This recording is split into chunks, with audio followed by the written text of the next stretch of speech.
दशरथ के 4 पुत्र थे, राम, भरत, लक्ष्मण और शत्रुघ्न।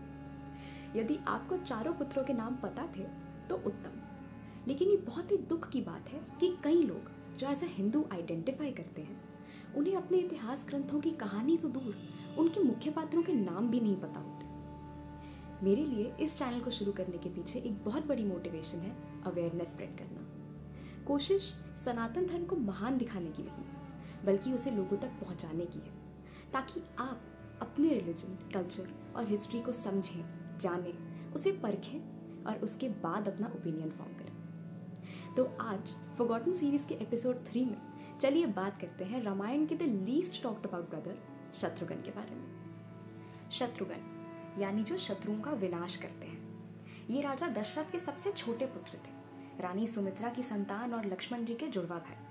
ये अपने तीनों बड़े भाइयों के समान बहुत ज्ञानी और पराक्रमी थे।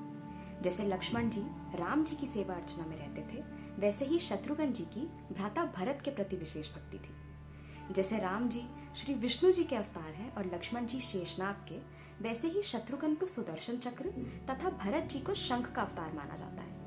कई लोग इसका उल्टा अर्थात भरत जी को सुदर्शन अथवा शत्रुघ्न जी को शंख का रूप मानते हैं, किंतु मुद्दे की बात यह है कि ये विष्णु जी के या श्री राम के अभिन्न अंग ही हैं। फिर भी क्यों इन्हें लक्ष्मण तथा भरत जितनी अटेंशन और सम्मान नहीं मिलती?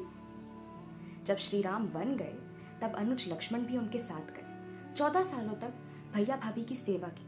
भरत जी ने राज्य का त्याग किया और भैया राम की पादुका सिंहासन पर स्थापित करके स्वयं नंदीग्राम जाके बस गए और तपस्वी का जीवन बिताया। लेकिन आप जानते हैं इस सब के बीच सबसे कठिन कार्य किसने किया? शत्रुघ्न ने। वास्तव में राजपाट इन्होंने संभाला। जहां तीनों भाई तपस्वी बन गए, वहीं शत्रुघ्न जी ने घर संभाला, माताओं तथा भाभियों का ध्यान रखा, अयोध्या की प्रजा को संतुष्ट रखा। 14 साल जब राम जी अयोध्या में नहीं थे, उनकी गैर मौजूदगी में सिविल वॉर ना हो, राज्य पे हमला ना हो, माताएं स्वस्थ रहें, भरत जी कुशल रहें, इन सब बातों का ध्यान सबसे छोटे भाई शत्रुघ्न ने रखा। संसार का त्याग करना सरल है, लेकिन उसी संसार में रहकर तपस्वी का जीवन बिताना बहुत कठिन।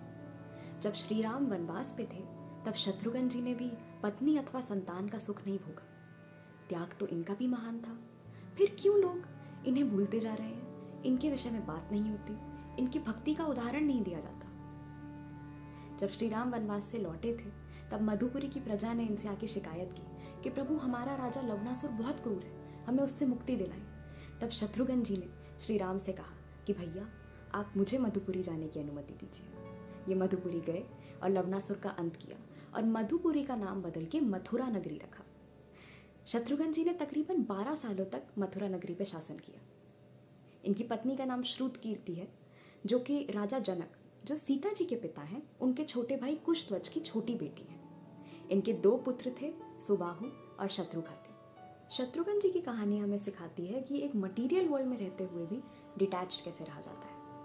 हमारे वक्त में इनकी स्टोरी बहुत रेलेवेंट है। जहां हमारे लिए तीर्थ यात्रा पे जाना, मंदिर भी जा पाना, आश्रम जाके बसना पॉसिबल नहीं है, वहां इनसे सीखा जा सकता है कि कैसे सब सुख सुविधाओं के बीच रहते हुए भी ईश्वर से कनेक्टेड रहा जा सकता है, एक सात्विक जीवन बिताया जा सकता है। रानी सुमित्रा के इस फॉरगॉटन बेटे की कहानी को जीवित रखने के लिए इस वीडियो को ज्यादा से ज्यादा शेयर करें, वीडियो को लाइक करें और चैनल को सब्सक्राइब करना ना भूलें।